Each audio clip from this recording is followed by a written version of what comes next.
gente acompanha os pacientes que têm aneurismas menores do que 5, 5,5 de diâmetro, enfim, aneurismas um pouco maiores já tem indicação de tratamento. E tem diferença de localização de aneurisma, porque a gente pode ter aneurismas em várias partes do corpo, e essa diferença de tamanho, se ele é acompanhado, ou se ele é cirúrgico, ou se a gente precisa de alguma intervenção, ou uso de alguma medicação, tem alguma mudança? Esse diâmetro que a gente usou como referência é para aneurisma de aorta infrarrenal, por exemplo. Tá. Mas cada segmento arterial, o aneurisma é uma doença que pode acontecer em qualquer artéria do nosso organismo. O segmento da aorta é o mais frequente, o segundo mais frequente são os cerebrais, e em terceiro vem os aneurismas periféricos, que seriam das pernas, e depois os aneurismas das artérias viscerais.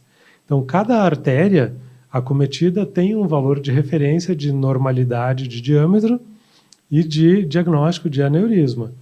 E aí a gente mais ou menos já conhece, porque faz isso no dia a dia, sabe se há ou não a indicação, né, de tratamento e qual o tipo de tratamento mais específico para cada tipo de aneurisma. E isso é muito frequente na população em geral? O aneurisma de aorta, que é o mais frequente, tem uma incidência de aproximadamente 5 para cada 100 mil pacientes ao ano. Então, vamos estimar a população de Caxias de 500 mil habitantes, seriam 25 diagnósticos ao ano, tá? Para ter uma ideia. Vamos pensar assim, nessa história de aneurisma, né? Às vezes as pessoas não conseguem entender. Vamos pensar falando legalmente. Seria, eu tenho uma artéria, essa artéria em algum momento ela ficou mais dilatada. Seria mais ou menos isso. Tem uma analogia que a gente faz, que é um exemplo muito claro, principalmente da nossa geração, que a gente tinha as mangueiras de jardins que de vez em quando faziam aquelas bolhas. Isso. Né? Então, aquilo ali seria um aneurisma sacular, que é um formato de aneurisma. Mas dá para ter uma ideia de que aquela parte da mangueira que dilatou, que fez a bolha, ela tem a parede mais frágil. Então ela está mais suscetível à ruptura. Claro, a gente vai pegar aquela mangueira e dar uma dilatadinha, e claro, ela fica muito mais fácil, né? Claro, aí o paciente que é hipertenso, por exemplo, que tem a pressão arterial maior, ele tem um risco maior de romper. E se a gente tem uma mangueira que rompe, tudo bem, né? Agora a gente ter uma mangueira dentro do corpo da gente que rompe, que talvez passa não... sangue, eu acho que deve hoje complicar. em dia, ainda bem, assim, que como as pessoas estão procurando muito mais atendimento, estão indo mais ao médico, estão cuidando da sua saúde, a gente faz menos diagnóstico de ruptura hoje, a gente opera menos aneurismas rotos. Claro que ainda existe e sempre vai existir, mas hoje a gente trata uma quantidade menor do que há 15 anos atrás, por exemplo. Na época que eu fiz a residência, a quantidade que chegava era muito grande, hoje diminuiu. E o tratamento é completamente diferente, o desfecho ou o prognóstico da doença é completamente diferente. Então, vamos usar como exemplo de novo o aneurisma de aorta, que é o mais frequente. Na ruptura, o paciente que tem um aneurisma que rompe, ele tem uma mortalidade em torno de 80%. E isso é dado mundial, não é aqui ou... Não, nos Estados Unidos, se romper, 80% de chance de morrer. Independente da tecnologia que tem, independente do centro de referência que tem. É uma doença extremamente grave. E dos pacientes que chegam ao hospital, 50% sobrevive. Então, ainda assim, do paciente que é submetido ao tratamento, é uma doença que tem uma mortalidade alta. Por isso a importância do diagnóstico e manejo precoce. Porque hoje a gente considera um valor aceitável de mortalidade do tratamento do aneurisma no paciente eletivo, que a gente fala, né, que é um paciente que sabe que tem e que a gente programa o tratamento, a mortalidade é em torno de 1 a 2%. Reduz bastante. Reduz bastante. Hoje em dia, esses procedimentos eles são feitos de forma percutânea. Então, a gente faz 2 punções, uma em cada virilha, né, entra com as próteses, faz esse tratamento em torno de 1 hora, mais ou menos, de cirurgia. Na grande maioria das vezes, em 24 horas, o paciente está indo embora do hospital. 1 semana depois, vida normal.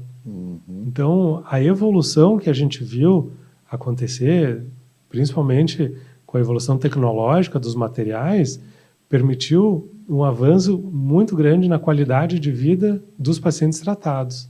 E Felipe, assim, tem um motivo para isso acontecer, para esse aneurisma acontecer? Tipo, tem uma predisposição, alguém é mais suscetível por Tu falou ali de hipertensão, né? Tem alguma outra situação que o paciente é mais propenso a ter esse aneurisma? Existem, durante a história da vascular, várias causas foram atribuídas. Hoje, o que a gente tem como teoria provável é a alteração genética mesmo, que leva a algumas enzimas da parede, levam à degradação do colágeno, que é a proteína da parede da aorta, que dá elasticidade ao vaso. Então, uma enzima vai ali, destrói essa proteína, o vaso acaba perdendo elasticidade e acaba dilatando. Então, hoje a causa considerada é genética, né? Não existe uma recomendação de investigação, por exemplo, para filhos, mas existe uma recomendação de investigação em irmãos, né? Então, quando a gente tem um paciente com aneurisma, a gente sempre recomenda que os irmãos façam exames. Cada irmão tem uma chance de 20% a 30% de ter o mesmo diagnóstico. E a idade aumenta a chance da gente ter aneurismas? É mais fácil ter aneurismas com qualquer idade ou mais velhos é normal ter? Os aneurismas cerebrais acontecem nos pacientes um pouco mais jovens. Todos os outros demais aumentam a chance ao longo da vida. Então, os aneurismas arteriais periféricos, normalmente a partir dos 65, 70 anos, né? É mais frequente nos homens do que nas mulheres. O risco aumenta nos pacientes hipertensos, pacientes tabagistas. Inclusive, a evolução do aneurisma ela é maior nos pacientes que fumam, que têm uma hipertensão não tratada, e nos pacientes diabéticos. E essa maior prevalência para homem, será que é porque o homem tem ainda culturalmente menor procura de tratamento precoce ou prevenção? Ou isso é um Não, dado... isso é dado de prevalência mesmo, de população de observação. Então, das pessoas, estudos observacionais identificaram que o homem apresenta essa doença com mais frequência. Tá. A princípio é uma questão genética e metabólica mesmo ali da questão. É interessante, né? A gente fala que a gente escuta que o cirurgião vascular é aquele que é um mecânico que trabalha com o carro ligado, é mais ou menos assim, né? Eu acho que é assim que funciona. Mas a dúvida é assim, quando o cara teve um rompimento, por exemplo, de um aneurisma, que sintoma que ele tem? A pessoa pensou assim, poxa, como é que a pessoa vai saber e vai procurar o atendimento? Porque tu falaste que 80% de que não procura tivesse um aneurisma roto, que rompeu, né? O aneurisma que rompeu, 80% vai vir a óbito. Quem procura um hospital tem 50%, já aumentamos 30% chance de sobrevida. E que sintoma que a pessoa pode ter, ou alguma coisa, não tem nada específico, quando a pessoa sente para poder procurar o atendimento? Normalmente, o sintoma mais característico é uma dor abdominal de forte intensidade, que irradia para a região dorsal ou das costas, lombar ou das costas. Então, uma dor que começa no abdômen e ela vai para trás, tá? Essa dor, na maioria das vezes, é de forte intensidade e ela vem acompanhada de uma queda da pressão arterial. Então, ou o paciente desmaia, ou tem uma sensação de desmaio, o que a gente pode chamar também de síncope, que é aquela perda de consciência que em breve volta, né? Taquicardia, um pouco de náusea e vômito também podem estar associados. Isso parecido com o cálculo renal. O cálculo ele é uma doença um pouco mais localizada, mas também eu acho que a dor do cálculo ainda é maior. Os sintomas eles devem dar, então, a princípio, por uma hipovolemia, não é hipovolemia, isso? Exatamente. A diminuição de oxigenação do cérebro. Então, acho que são esses os sintomas da síncope, de qualquer síncope. Né? E no tratamento, vamos dizer assim, preventivo, né? Não cirúrgico, que condutas ali, você falou... pessoas tabagistas, diabético, então certamente evitar o tabaco, cigarro, cuidar controle da diabetes, né? E que mais outras condutas poderiam ser feitas para evitar a progressão ou até a continuidade do problema? Interessante, o cigarro ele é um fator que ele aumenta a taxa de crescimento e ele aumenta a chance de ruptura. Ele é negativo dessas duas formas. Então, basicamente, o que a gente precisa é um controle dos fatores de risco. Tentar cessar o tabagismo, né? O cigarro tem que ser retirado. Um manejo adequado da pressão arterial. E aí a gente busca algumas medicações que elas diminuem o que a gente chama de pressão de pulso, que é a diferença da sistólica e da diastólica, que é o que traz menos impacto de estresse da parede da aorta. Controle também da questão do diabetes, né, e dos níveis de colesterol e triglicerídeos. A gente começou a falar alguma coisa de endoprótese, para as pessoas entenderem, assim, vamos pensar assim, começando. Mas se eu tenho um óvulo muito bom, muitas vezes eu reparo um dano do espermatozoide. Então o óvulo, o centroavante, é o grande X da questão. E quanto maior passa a idade da mulher, maior é a chance de ela ter alterações genéticas nesse óvulo. Menor a taxa de gravidez. Vocês imaginem que o óvulo é como se fosse uma Ferrari ou uma Lamborghini, o melhor carro do mundo, o carro dos sonhos de todo mundo. O espermatozoide é simplesmente a chave. Vamos pensar que tem que botar a chave na ignição para ligar esse carro. Precisa uma chave. Quando a mulher ovula, quando ela tem 25 anos de idade, é um óvulo novo. É uma Lamborghini nova que o camarada comprou. Não sei onde é que ele comprou, mas ele comprou esse carro. E ele comprou, e ele pegou a chave, ele pagou o carro, evidentemente, comprou a chave, comprou o carro, pegou essa chave com o espermatozoide e ligou. Qual é a chance de eu não sair com esse carro andando? É um carro novo, zero, tu acha que ele vai estar estragado, ele vai ter problema? Não, né? Muito bem, esse é um óvulo de uma guria de 25 anos de idade. Agora eu tenho uma guria de 40 anos de idade. Tu vê cada vez mais guria de 40, 42, porque eu tenho 52, então para mim a guriazinha de 40, 42 já é uma guriazinha, já não tem mais idade. Pega uma guriazinha de 42, 43. Aquele óvulo foi produzido na vida embrionária. Então ele tem 42, 43 anos também. É a mesma coisa, só que ela vai agora, na hora que ela tem todo aquele processo de ovulação, amadureceu aquele óvulo, mas que foi produzido há 42 anos atrás. É uma Lamborghini também. É um óvulo novo também, que nunca ovulou, ou seja, está novo. Mas é uma Lamborghini que foi produzida, digamos, há um tempo atrás. Aí eu comprei essa minha Lamborghini e, por alguma razão, eu resolvi não tirar do local que eu comprei. E aí eu fui viajar, morei 10 anos na Europa, sei lá, ganhei na Mega Sena, fui para lá, fui para trabalhar lá. De repente eu vejo, não, pera um pouquinho, o Brasil melhorou. Eu quero voltar para o meu país, lá que eu moro lá, eu quero voltar para casa e eu volto para casa. Aí me lembro, pá, eu comprei uma Lamborghini, tá lá naquele lugar. 0 quilômetro. Qual é a chance de 10 anos parada essa Lamborghini eu vou conseguir usar ela? Eu vou tentar ligar, ele não vai andar. É um exemplo chulo, mas é fácil de entender. Então o que acontece? Eu tenho um óvulo que ficou parado muito tempo. Muito tempo. Agora eu coloco um conteúdo genético lá dentro, que é um espermatozoide. Ele vai ter dificuldade de manejar esse conteúdo genético. Ele começa a se misturar e começa a sobrar um cromossoma de um lado, sobra o outro, puxa um outro. Então a incidência de malformação aumenta. É que nem se eu for fazer um bolo com conteúdo ruim, com ingredientes ruins. Eu boto farinha, eu começo a mexer, daqui a pouco começa a ficar empelotado de um lado e vai indo do outro. Não faço um bolo direito. É mais ou menos isso que acontece. Então esse óvulo ficou muito tempo, ele não consegue mais criar junto com o espermatozoide. E se eu tiver um espermatozoide de má qualidade, pior ainda. Então a idade do óvulo é o principal critério, a idade da mulher.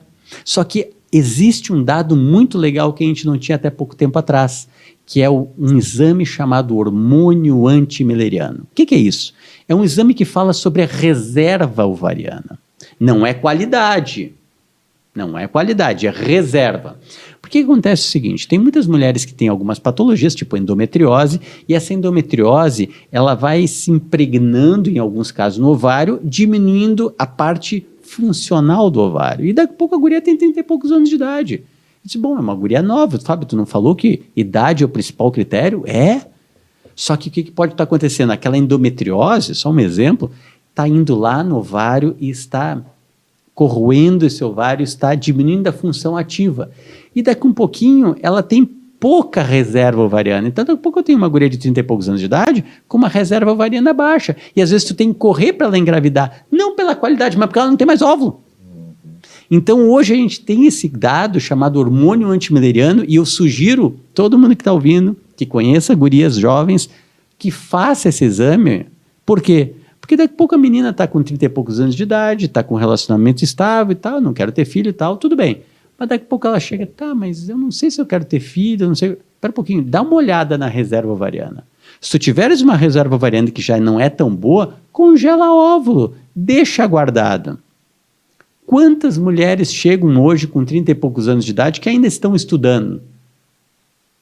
Quantas que ainda chegam e dizem, eu não sei o que eu quero. Eu não sei o que eu quero da vida. Não sei se eu quero ter filho, não sei se eu não quero ter filho. Só que aí daqui um pouquinho elas começam a ficar exacerbado de tanto trabalho e a coisa vai indo, quando ela está com 38, 40. Agora ela não tem problema só da reserva, ela tem problema também da qualidade. Então daqui a pouquinho congela antes. Então para essas gurias de 30 e poucos anos de idade, esse é um conselho que eu dou, e todo mundo que trabalha em medicina reprodutiva dá esse conselho, dá uma olhada na tua reserva. Tu não está querendo ter filho agora, dá uma olhada. Por quê? Porque qualquer coisa estiver baixando, congela óvulo. Isso é uma coisa importante que hoje a gente tem. Né? E duas coisas. Uma pergunta primeiro. E esse exame é feito como? Exame de sangue. Exame de sangue. O AMH, o hormônio antimileriano, é um exame de sangue. E... pode fazer nos laboratórios aqui em Caxias sem problema nenhum. E é interessante a gente falar que essa má formação ela pode gerar duas coisas, né? Eu imagino. Uma não formação desse óvulo ou uma má formação que te traga alguma doença, alguma cromossomia, alguma coisa que possa ter um problema a longo prazo para esse feto, ou uma má formação, enfim.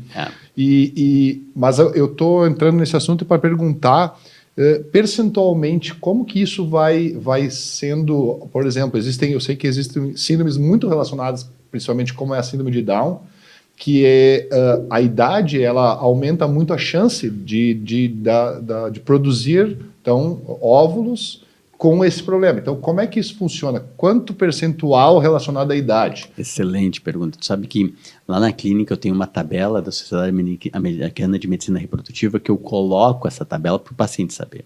Ele tem que saber. É um direito dele, é um dever meu mostrar isso para ele entender onde é que ele está pisando. Porque às vezes ele chega com 42, 43 anos e diz, Fábio, eu estou aqui até porque eu estou com uma dificuldade, mas o meu médico, o meu ginecologista, disse que está tudo bem comigo, eu tenho um corpinho de 30. Não, pera um pouquinho. Então, os exames podem estar bem, mas o teu ovário não tem 30 anos. Ele já está com uma queda. Quando a mulher chega aos 35 anos, ela tem uma perda na função ovariana de 20%, ponto. Quando a mulher tem 40, a taxa de gravidez, se com antes, até os 35 anos, era de 16% a 18% por mês naquele casal que está tentando engravidar, agora com 40 é 5% a 8%. Vai diminuir essa taxa. Então, não é porque tu está muito bem, tu está te cuidando, está tudo certo, não está obeso a fazer exercício, que vai dar tudo certo. Não, tu vai ter uma diminuição, sim, da qualidade. Evidentemente, se eu fizer esporte, se eu fizer exercício, eu vou estar diminuindo essa possibilidade de ter mais problemas, mas não estou eliminando, eu estou diminuindo. Uma moça com 35 anos de idade, a taxa, vamos falar apenas de síndrome de Down, que é a síndrome que as pessoas mais correlacionam com a idade e realmente tem fundamento. A taxa de uma mulher de 35 anos de idade para ter uma criança com síndrome de Down numa relação sexual, e aliás, isso é importante falar, que a taxa numa relação sexual é semelhante à taxa na fertilização in vitro, tá? Se vocês não aumenta e nem diminui. E tem chance de a gente ter um óvulo que foi fertilizado? E com certeza, com certeza. Não tem como a gente descartar isso? Não, isso é importante. A gente só descarta fazendo a avaliação genética do embrião depois. Mas se eu tiver o óvulo, eu não sei. Então, a taxa é igual. O que eu posso fazer é a avaliação genética do embrião depois que ele já está fecundado esse óvulo e dizer, esse embrião tem síndrome de Down ou não. Mas a taxa de gravidez, se eu não fizer a avaliação, é a mesma da população em geral namorando em casa. A gente não aumenta nem diminui.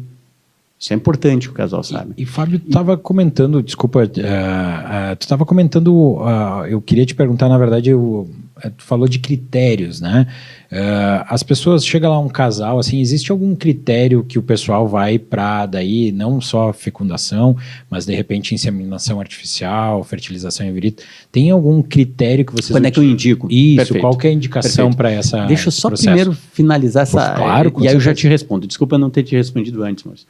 Mas assim, ó, a taxa de síndrome de Down para uma mulher de 35 anos de idade é um nascimento com síndrome de Down para cada 1.677 nascimentos quando ela tem 35 anos, ou seja, é baixa.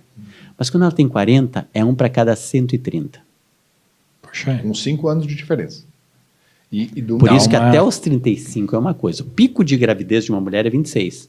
A partir dali vai diminuindo um pouquinho a taxa de malformação, ia diminuindo um pouquinho, mas depois dos 35 ela perde 20%. De novo, pessoal, 35 é um número mágico, tá? Para algumas pessoas é 36, outras pessoas 34, mas esse é o número que a gente leva em consideração, 35 anos de idade. Uma média. Uma média. Uma referência. Uma referência. Bom, respondendo a tua pergunta, Maurício, então assim, ó, claro, a inseminação intrauterina que é qual é a diferença entre inseminação e fertilização? Na inseminação intrauterina, a mulher também faz estímulo da ovulação com medicamento injetável. Faz o controle por ecografia também, que nem na fertilização, é a mesma situação. Só que na fertilização, além de nós usarmos uma dose muito superior de medicamento, na fertilização, o que nós fazemos? Nós retiramos o óvulo antes dela ovular. Ou seja, eu sei que ela vai ovular depois de uma determinada injeção que se usa, 36 horas depois. Que é o que normalmente aconteceria no pico de uma mulher, num ciclo ovariano. A mulher tem um pico do LH e 36 horas depois ela ovula. Isso é o que normalmente. Só que a gente retira esse óvulo antes dela ovular. Na inseminação, eu acompanho, faço o ultrassom, vejo, ela ovulou. Agora eu pego os espermatozoides e coloco no útero. Na fertilização, eu retiro os óvulos, faço tudo fora e depois eu transfiro o embrião. Avaliado genética ou não avaliado genética. Dependendo do que o paciente... Se nós formos separar, então seria a gente induzir uma ovulação para que tenha uma concepção natural. Exatamente. Por isso que a taxa de gravidez numa inseminação não é tão superior a uma taxa de gravidez numa relação sexual no casal que não tem problema. Sim, mas pensando para a gente poder, as pessoas entenderem essa divisão. O início eu vou tentar fazer com que isso aconteça naturalmente. Então eu vou induzir uma ovulação. No segunda etapa, vamos pensar assim, claro, isso depende de cada paciente, de cada casal, claro. Né? A gente vai fazer, então, essa junção aconteça ou dentro, já direto do útero. Porque aí o que acontece, por exemplo, na inseminação, Celso.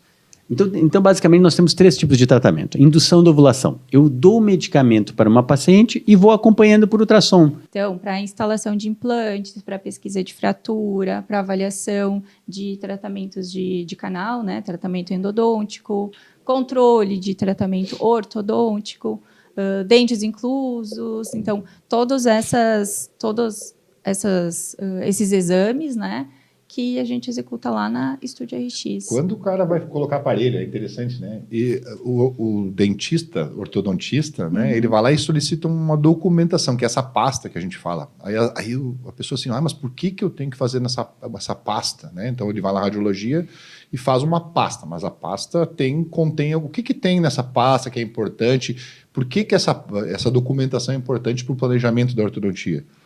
Acho que a Daniela, que é orto, né?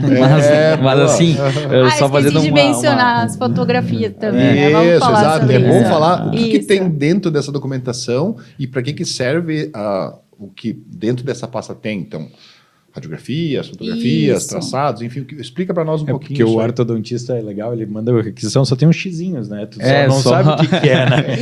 Isso, e tem que fazer a pastinha lá, né, doutor? Cada ortodontista tem sua tipo preferência. de documentação. Eles têm preferências dentre esses exames. É uma coisa legal também que a gente sempre, né, nos nossos serviços ali, como a Daniela comentou, são várias radiografias, abrange muitos exames, né? Então a gente sempre tentou também com os nossos clientes fazer uma personalização do nosso trabalho, né? Então, vamos, dentista tal, quero uma panorâmica, uma tele, mais radiografias, menos, para facilitar o diagnóstico dele. Então a gente sempre acabou se moldando também, né, aos nossos clientes para que ele tenha a preferência e fazer o planejamento da melhor forma que ele entenda, né? Claro. Então não deixar engessado que nem uma pasta, né? A panorâmica, né, que é uma radiografia frontal geral, a tele-radiografia, que é uma radiografia lateral, enfim. Vou passar para a Daniela, que ela sabe mais essa parte do que eu, né? Mas, então, essa documentação, ela compreende principalmente fotografias, então, extra-orais e intra-orais, então, fotografia de rosto, de frente, de perfil, né? Fotografia do paciente sorrindo, fotografia dos dentes, né? Com os dentes fechados de frente, dos lados, né? A teleradiografia, a panorâmica. Alguns solicitam radiografias interproximais e as análises cefalométricas. O que é isso? São traçados, né? Então, baseado nas fotografias, em todos esses exames, o profissional ele consegue identificar as variações, né, dos pacientes. Então, diferenças de crescimento, né, maxila, mandíbula, o período em que o paciente se encontra, se é uma criança, né, que está em fase de desenvolvimento. A panorâmica consegue identificar se tem dentes extranumerários, né, supranumerários, se tem a formação ou não dos terceiros molares, dos sisos. Então, através dessa documentação, o profissional ele consegue fazer uma avaliação geral do paciente para planejar o tipo de aparelho, né, que deve ser usado, se o período está correto. Então, se o paciente está em fase de crescimento, tem alguns aparelhos que só se usa quando o paciente está em crescimento. E, além disso, faz avaliação também, se tem presença de cárie ou não, alguma lesão endodôntica, todas essas observações que devem ser feitas antes da instalação de aparelhos. Dá um diagnóstico completo sobre isso, né? E é bem legal que às vezes os pacientes chegam lá e falam, mas eu preciso fazer tudo isso, né? São tantos exames, né? Justamente por isso que a Daniela comentou, né? Fazer todo um diagnóstico prévio antes de fazer a instalação no aparelho, tu vai te dar uma segurança, né? Até do dentista poder te passar, o tratamento vai durar 2, 3 anos, 5 anos, temos que fazer isso aqui antes. Então, né, por isso que é feito tantos exames. Às vezes o paciente ele não consegue enxergar tudo que é planejado por trás de uma pasta, né? Então é legal a gente também ter esse espaço para poder explicar, né? Que a gente vê que muita gente fala assim, mas precisa fazer as fotos, se eu fizer só tal exame. Não, um complementa o outro para ter um diagnóstico final e aí, sim, o cirurgião dentista poder fazer um planejamento adequado, né? Então é bom explicar isso. Uma novidade, né, que a gente encara como novidade é a questão dos alinhadores, né? Então, que agora muitas pessoas não querem mais, né, os brackets colados nos dentes, né? Querem os alinhadores. E uma dessas empresas agora conseguiu colocar na parte da documentação a tomografia, né? Porque antes os planejamentos eram feitos em apenas exames 2D, exames bidimensionais. Então, algumas variações anatômicas ou espessura de osso... angulação radicular... não eram observadas, né? Simplesmente, acontecia alguma coisa que não estava bem certo, mas agora, colocando ali o exame de tomografia, consegue ter uma previsibilidade bem maior, né? Eu acho interessante a gente entrar nesse assunto um pouquinho, que eu sei que deve ser uma dúvida de muita gente. Eu sempre, para começar a falar sobre isso um pouquinho, a gente vê que o ortodontista sempre foi uma especialidade da odontologia que é muito mais organizada, porque ele pede essa pasta inicial e ela serve não só para a gente diagnosticar e ter um bom andamento do tratamento e planejar adequadamente, mas também como controle, né? Então, hoje a gente vê como que o paciente está, daqui a 5 anos como que ele ficou, enfim, essa mudança que o aparelho ortodôntico ou qualquer um deles fez nos dentes, nos gerou de modificações ao longo do tempo. Melhorou, piorou, como que as raízes estavam naquele tempo, como que vão estar daqui a algum tempo. Então, eu acho bem interessante essa história do ortodontista pedir essa documentação, porque ela é extremamente importante até para um controle a longo prazo. Falando um pouquinho de alinhadores, até é bom que vocês expliquem, né? Mas com o advento dos scanners, a gente pode falar um pouquinho depois de scanners, né? Foi bem interessante, porque hoje a gente, para mudar a posição de dente, a gente usa esses alinhadores e eles têm que ser planejados em cima desse escaneamento, não é assim? E como tu levantaste a história das tomografias, o que eu acho também bem interessante é que a tomografia ela vai ver o quê? O posicionamento da raiz. A raiz. Então nós vamos relacionar. Que a gente não consegue enxergar, né? Exato. No escaneamento a gente vê só os dentes, né? E na tomografia a gente consegue linkar esse escaneamento com as raízes. Então essa movimentação não é só da coroa do dente, né? Exatamente. Ela é uma movimentação do dente por inteiro. Né? Enfim, e essa junção ela é bem importante, cada vez mais, como tu falaste, ela está crescendo e a gente está conseguindo evoluir. Até os softwares que fazem essas movimentações, esses desenhos, eles estão evoluindo cada vez mais.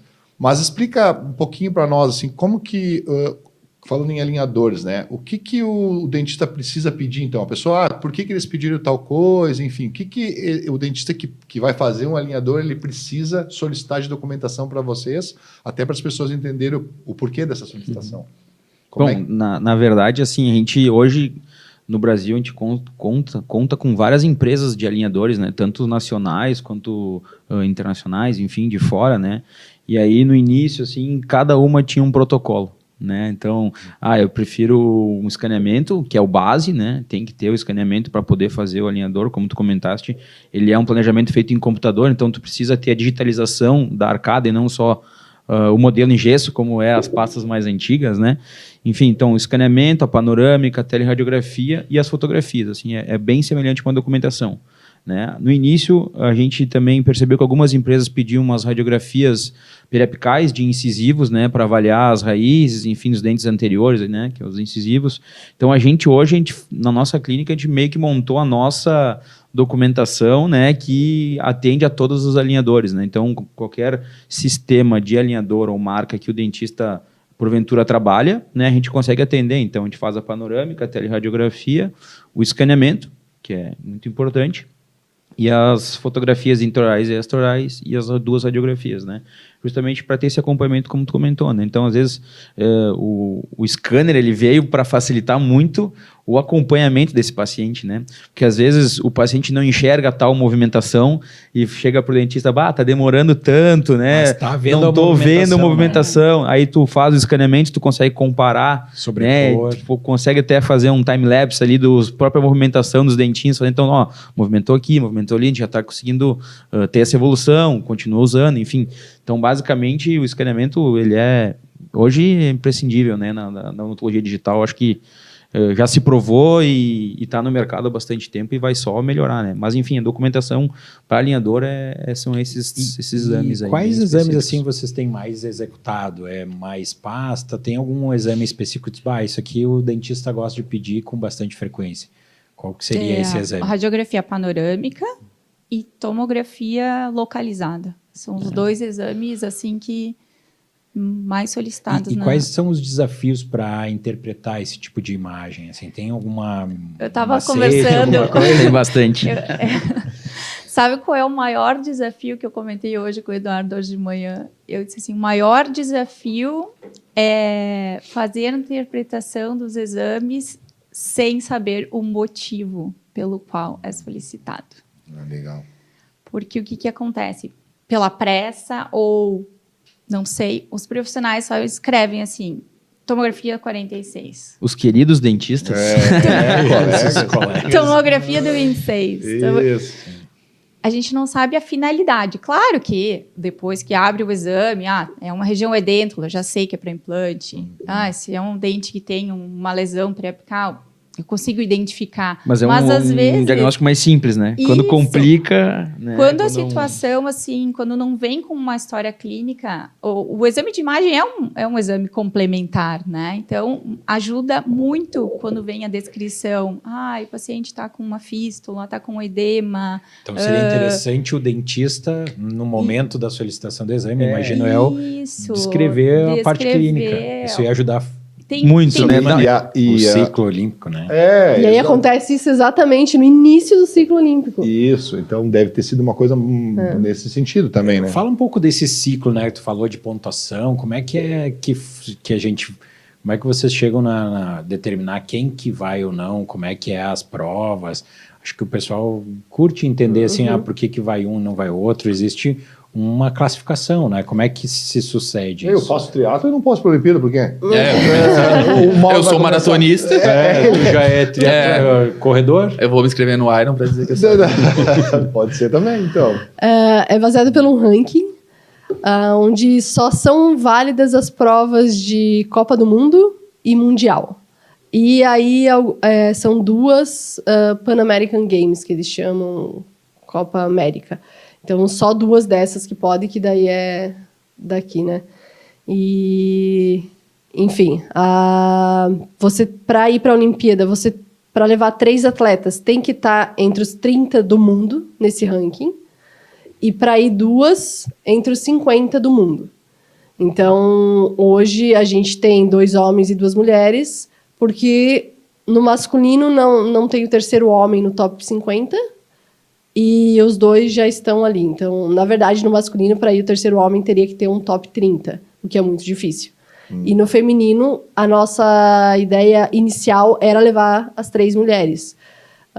Hoje, tem eu e a Vitória no top 50, no caso, né? E a Luísa estaria na posição 70.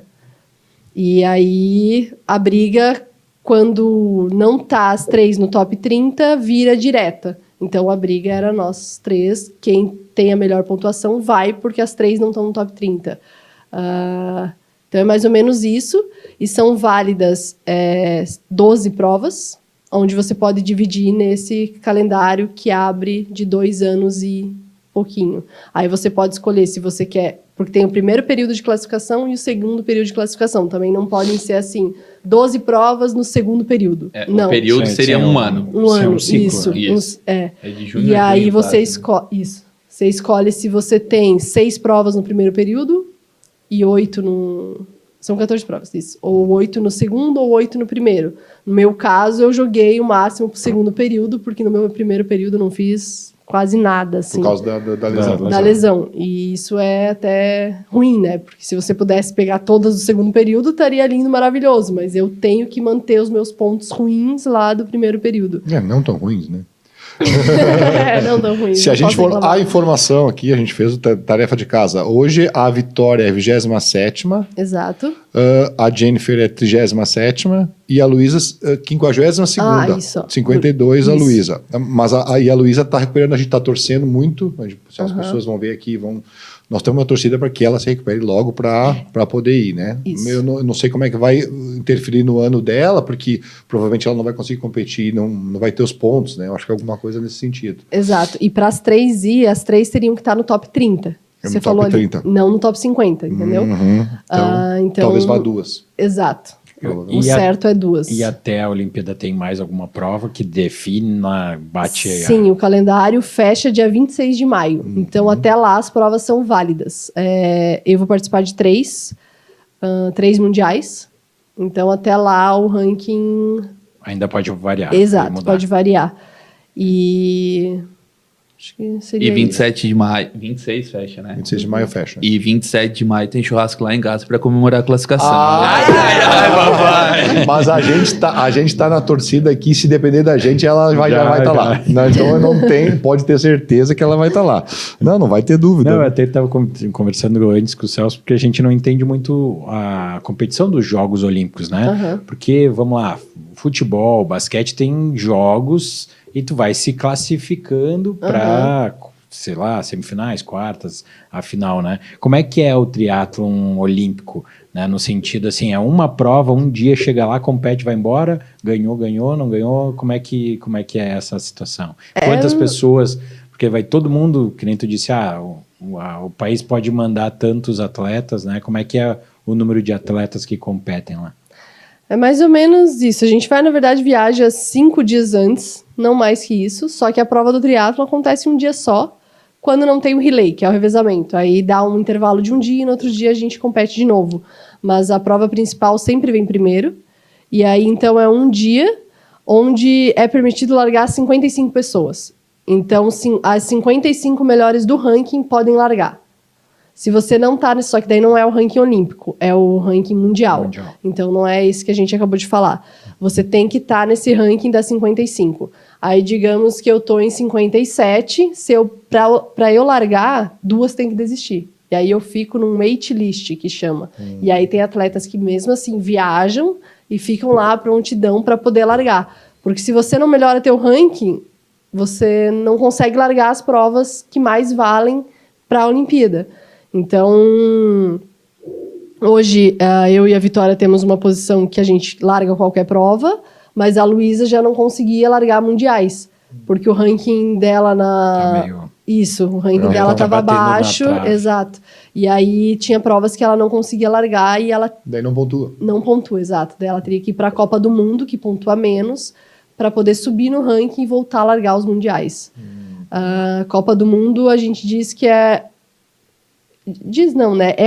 um passo abaixo do Mundial, então é mais fácil você conseguir largar, porque Mundial envolve o circuito mundial, então todas as melhores atletas vão sempre, não tem furo. E a pontuação é maior, então vale muito mais a pena.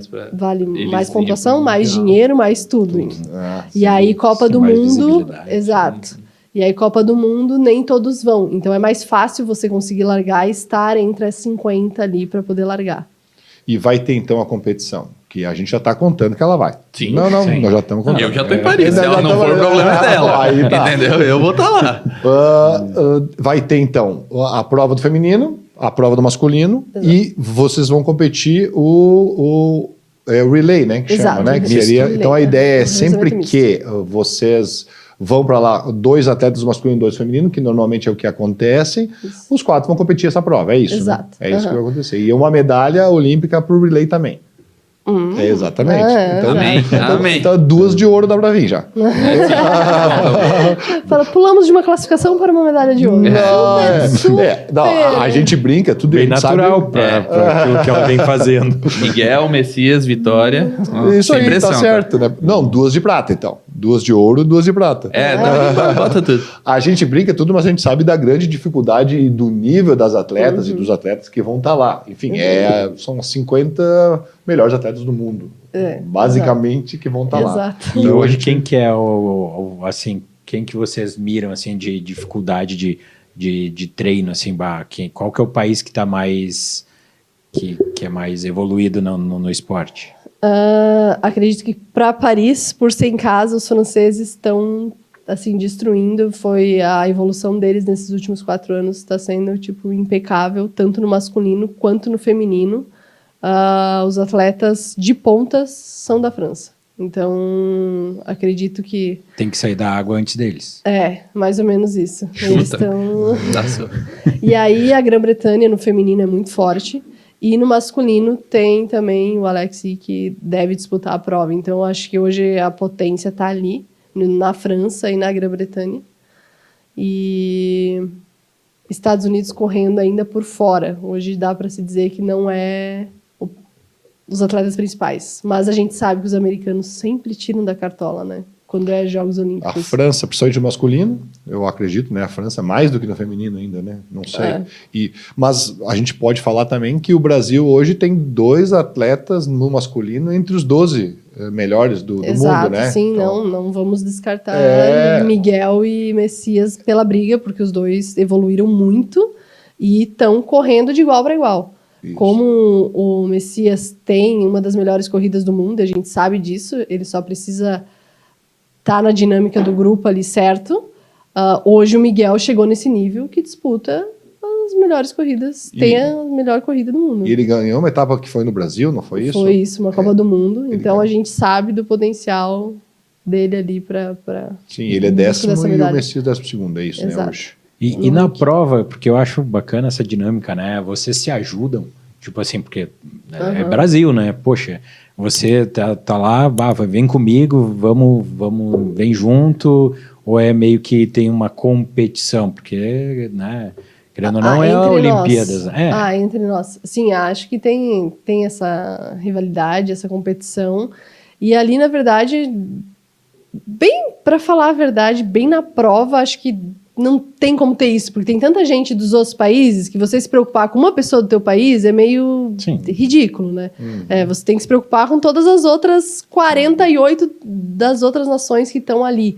E quanto mais você, digamos, está no pelotão da frente, pedalar para ir mais para frente, fugir do pelotão de trás, ajuda. Ou quando você está atrás, se você ir para frente, começar a pedalar para ajudar para ir buscar, ajuda também. Então é um negócio que naturalmente as pessoas vão se ajudando para buscar o melhor resultado. Na bike. Na bike. Principalmente. Exato. Na bike é o único lugar que se ajuda. E falando de bike, hoje a gente viu ali umas postagens que tu tem, não é mais a bike do capacete. Não é a mountain bike? Né? Hoje. Como é que é o teu equipamento? Tu tem algum equipamento especial, tênis, né? Hoje eu tenho que agradecer muito aos meus patrocinadores, porque eu acredito que dentro do circuito eu devo ser a única atleta que não tem uma bike própria. Hoje eu ainda não tenho uma bike própria. Porque eu corri... olha que linda, meu amor. Viu? Como que não é própria? Não, é melhor do que ser própria. Porque cada ano ela troca a bike, não é isso? Exato. Esse é um contrato que a gente fez, eu e a Visual Bike, na época na última Olimpíada, que ele ia me fornecer a melhor bike, porque até a última Olimpíada eu tinha uma bike emprestada do clube. Então eu corria com uma bike antiga do clube, que não mexia o selim, não tinha meus ajustes próprios por uma oxidação do carbono, enfim. Então a Visual Bike entrou em contato comigo, a gente fez esse contrato que a cada ano ele ia trocar minha bike, e com a classificação da Olimpíada, a bike seria minha. Então eu ainda não tenho bike.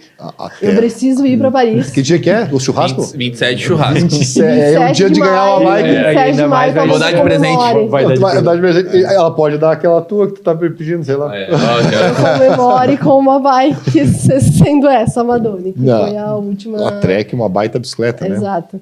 E hoje eu tenho a ASICS também, que me fornece toda a parte da corrida, né? E a parte de suplementação com a Z2, então hoje eu tô bem amparada, a parte de natação com a Blueberry. É verdade, né? Tenho o apoio da Caffeine Army também, e sou 3º sargento do Exército. Essa é a próxima pergunta mesmo que a gente queria saber. Começou, foi legal já o link, porque na verdade é o seguinte, eu queria entender essa história, porque quando a gente passou lá, quando tu saiu e foi lá pro Pinheiros, vai... financeiramente vale a pena naquela época já? É uma boa pergunta, né? Porque junto com essa pergunta eu quero perguntar como que o Exército, então como tu falaste, tu é 3º sargento do Exército, como que ali, ó, tem uma foto, né? Então, como que o Exército entrou e o quão importante o Exército hoje para os esportes de alto rendimento? Então eu queria entender como que isso funciona. Quando eu começar ali quando eu entrei no Pinheiros, o apoio financeiro, na verdade, não era muito. Foi realmente uma aposta em mim e na oportunidade que eu estava tendo de ir para São Paulo, no melhor clube da América Latina, porque me ofereceram até um pouco menos do que eu recebia na Unisul para mudar toda a minha vida para lá. E eu não tinha nada, né? Eu não tinha bicicleta, eu não tinha 2 Skechers. E morar em São Paulo é caro, né? Cara? Exato. E aí um amigo meu me convidou para fazer um curso, daí eu fui para os Estados Unidos. Aí fiz um curso lá de estética, de face, de cirurgias de face, de papada, foi quando eu comecei a fazer. Aí de papada e tudo mais. Aí voltei e comecei a trabalhar mais estética, concomitante a isso. Só que eu sempre fazia muito implante. Né? Então eu fazia muito implante dentário ainda depois da especialização, né? E aí eu conheci o Tomasi. Eu fui para um congresso na Colômbia, né? E aí o Márcio, que era o gerente da Stram, falou: cara, tu vai conhecer um cara que é fantástico, apresentar esse cara aqui. E aí eu comecei a trabalhar, comecei a fazer minhas coisas, fui para os Estados Unidos, fiz o curso. Quando eu voltei do curso, eu entrei mais para estável, eu estava trabalhando mais, e aí ele me convidou para esse congresso, e eu conheci o Tomasi. E aí eu falei pro Tomás, cara, eu gosto de cirurgia estética, mas eu acho que a ortognática é uma das cirurgias mais estéticas que tem. Eu falei pra ele, lá no congresso. E aí eu falei assim, e tu sabe como é que é o Tomás, né? Tomás é mamãe, né, cara? Ele vem, abraça, ele conversa com todo mundo. Ele vai vir aqui, Dr. Marcos Tomasi, a gente já conversou sobre isso, mas ele vai vir pra cá também conversar Vai chegar até o momento. Exato, é o cara, um pioneiro aí na cirurgia ortognática, na região, né? Um cara que tem um volume grande de cirurgias ortognáticas. Estéticas, não é assim? Grande parte delas são estéticas, não? Sim, exatamente. Total. E aí eu conheci ele, voltei dos Estados Unidos e aí comecei a acompanhar ele aqui em Caxias. Foi aí que eu conheci o Celso, né? Numa cirurgia conheci o Matheus, que aí hoje a gente monta essa equipe que opera junto e tudo mais, né? E aí eu comecei a seguir mais a linha da estética. E eu comecei a fazer todos os meus cursos e o meu aperfeiçoamento na parte da estética, né? Aí eu comecei a bombar bastante, comecei a fazer rede social, aí eu comecei Instagram de verdade, né? Eu pego os vídeos que eu fazia, cara, os vídeos os primeiros, eu falo, mas é assim, como é que alguém assistia, sabe? Tipo assim, e dava uma audiência boa. Tinha muita audiência. Até eu tinha mais interação quando eu tinha, naquela época, com menos seguidor do que hoje. Porque naquela época não tinha tanta gente. Sim. Então a galera acompanhava mesmo e tal, né? E aí eu voltei, aí eu vim aqui para Caxias, né? Comecei a trabalhar com o Tomás e ele começou a me ensinar ortognática. Até então, eu achava que eu sabia. É uma cirurgia extremamente complexa. Né? É uma cirurgia com um planejamento grande, né? Um tempo grande de planejamento e uma execução também complexa. E Thales, vamos puxar aqui um pouquinho, vamos falar um pouquinho da tua vivência no teu consultório. Assim, hoje, qual que é o perfil de cliente que tu recebe lá? É mais homens, é mais mulheres, tem jovens ou pessoas já de mais idade que querem esticar, puxar e tal? Qual que hoje é o teu perfil lá, que pessoal que te busca lá no teu consultório? O meu perfil de paciente, o maior deles é o paciente que é estética, tá? Principalmente rejuvenescimento. Assim, basicamente entre 30 e ali 55, 60 anos, é uma faixa etária de paciente que é rejuvenescimento, que é estética facial, né? Então eu trabalho hoje, né? E aí foi isso que eu aprendi, né? Aí depois que eu vim aqui para aprender em Caxias, depois ortognática com o Tomás e tudo mais, é unir exatamente isso. Então o que eu mais faço hoje é ortognática, cirurgia ortognática e cirurgia estética de face, né? Que seria a papada, a bichectomia, lip lifting, que no meu ver são complementares, né? As cirurgias.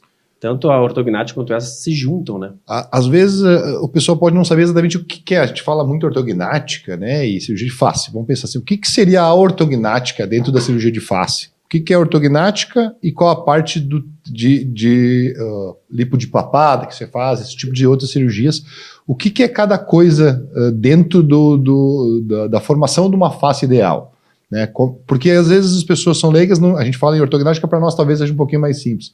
Mas o que seria? Qual a diferença da ortognática e o que ela complementa nas cirurgias de face que tu faz? É que assim, a face ela é composta por 4 estruturas básicas, né? A gente vai ter osso, músculo, gordura e pele. Tá? Basicamente, assim, na estrutura facial de cirurgias. A estrutura óssea, que é o que a ortognática modifica e corrige, é a base de tudo. Então, por exemplo, tu não consegue mudar um perfil facial de um paciente sem mudar o osso. O osso que dita, tá? Então nós temos como se fosse, eu trabalho uma hierarquia na parte de diagnóstico de face. Por exemplo, o osso, ele vai ditar se o paciente vai ter papada ou não. Muitas vezes ele vai ditar se tu vai ter mais maçã do rosto ou menos, mais mandíbula ou menos. Então a base óssea, ela é fundamental para tu planejar uma cirurgia de tecido mole, tá? De estética. Sim, qualquer cirurgia estética. Então, mesmo tu vê até cirurgias estéticas da plástica, por exemplo, como lifting facial, como cirurgias de brow lifting, né, de sobrancelha, de inserção de cabelo e tudo mais, quando tu avalia elas feitas num paciente que não tem uma estruturação óssea boa, a cirurgia tem um resultado aquém do que ele deveria. Então, a cirurgia ortognática é aquela cirurgia que tu vai mudar a estrutura. Então, assim, eu quero esse paciente aqui, por exemplo, assim, eu quero modificar essa casa, eu preciso mudar o alicerce, essa casa não pode ficar assim, eu tenho que mudar o alicerce. Ou seja, eu vou mudar o osso de posição, porque o músculo se liga no osso. Então, quem dita a posição do músculo é o osso. Vai ter algumas peculiaridades da musculatura e da pele que vão ser que a gente vai atuar diretamente neles, mas a ortognática, ela muda exatamente a base óssea, que é o que vai ditar a posição. Então, não adianta o paciente fazer uma papada e ele ser um micrognata muito violento, que ele quase não tem queixo. O músculo sempre vai ser mais abauluado, ele nunca vai ter um pescoço bem marcado. Claro que nem todos os pacientes vão precisar fazer cirurgia ortognática, não. Mas eu acho que há uma limitação do ganho se a gente não tiver a modificação da base óssea. Então, Sim. eu acho que isso vale do diagnóstico e do planejamento. O segredo do sucesso das cirurgias estéticas, né, e que as pessoas veem muito isso, tem uma brincadeira na medicina, tá, que o pessoal fala assim, cirurgia plástica é a única especialidade que o paciente dá o diagnóstico. É verdade, tá certo. Mas aí que tá, o diagnóstico, o paciente ele tem uma queixa, e muitas vezes ele não sabe o que é. Ele tem uma queixa de algo que ele te diz, olha, minha papada me incomoda, eu vou bater foto, parece que não... Mas aí tu avalia bem e tu vê que tem outras coisas envolvidas ali. E aí que vem o diagnóstico. 50% do que eu opero no consultório hoje é reop de coisas que já foram feitas ou pacientes que já fizeram tratamentos que não são indicados e que não resolvem. Mas não causou nada. Sim, mas não resolveu. Se não, Né? O paciente tem, por exemplo, uma mandíbula para trás, um queixinho para trás, tem um músculo platismo aberto, que é um dos músculos responsáveis pela papada, e aí ele faz, por exemplo, uma lipo de papada. Só tira a gordura. Ou seja, não vai resolver, vai ter essa flacidez. Então, a ortognática é um diagnóstico, e nós vamos entender como é que é a face do paciente. E aí nós vamos ter o diagnóstico do tecido mole. Vamos ver a posição de musculatura, se o músculo está aberto ou fechado, se ele tem posicionamento muscular bom, se ele tem flacidez, se a pele está boa. Tudo isso é uma questão de diagnóstico. Então, eu sempre gosto de unir a base óssea que eu tenho, o meu conhecimento em cirurgia de tecido ósseo, com as cirurgias estéticas de tecido mole. E aí tu vai chegar num resultado, um diagnóstico correto e um resultado eficiente. E para te fazer o diagnóstico, que tipo de procedimento tu precisa fazer? Exames, fotos, imagens, né? Porque eu imagino que o paciente vai lá no teu consultório, ele tem alguma queixa, tem uma dor, e aí tu, a partir daí, quais que são os procedimentos que tu tem que avaliar para poder conversar com ele e dar um planejamento para resolver aquela dor do paciente? A primeira coisa que eu faço é a consulta, tá? E é a anamnese e conversar com o paciente, porque no paciente que ele tem uma questão estética, e na verdade assim, né, eu tenho uma opinião em relação à estética, tá? As pessoas falam que a estética e funcional. Cara, a estética, ela é funcional. Tá? Então, a pessoa que não gosta de si mesmo, que tem uma distorção, uma autodistorção de imagem, ou que se sente mal, ela não é totalmente funcional. Então, ela se retrai, ela trabalha menos, então isso impacta na vida dela. Sim, tá? o psicológico, quem sabe, pode estar envolvido e ela ter Exato. suas limitações. Exatamente, né? Então, quando o paciente chega, eu converso com ele e eu quero entender o que eu acho mais importante de todo o diagnóstico da cirurgia estética, né? É assim, ó, é entender no âmago o que incomoda. Entendeu? Porque às vezes o paciente ele fala o que é, mas ele não é bem aquilo. Tu tem que ir mais no fundo, tu tem que arrancar dele aquilo que ele não tá te dizendo, às vezes mesmo sem ele saber. Aí tu vai fazendo uma boa anamnese. É a principal fator, tá? Depois que eu faço a anamnese, aí eu vou basear no exame clínico, né? Quando a gente vai fazer exames, cirurgias ósseas, como ortognática ou mentoplastia, eu uno muito a mentoplastia com papada, né? O avanço ósseo da mentoplastia para corrigir a posição, sem a ortognática, tem pacientes que não querem fazer, para corrigir a papada junto, né? A gente vai fazer uma tomografia e uma análise facial com fotografia e tomografia, né? Que daí a cirurgia óssea é uma cirurgia de precisão, é de milímetro, ó, vou avançar tantos milímetros, vou rotar tanto, então é uma cirurgia que tu tem previsibilidade, né? Então tu bota no programa, planeja e tudo mais.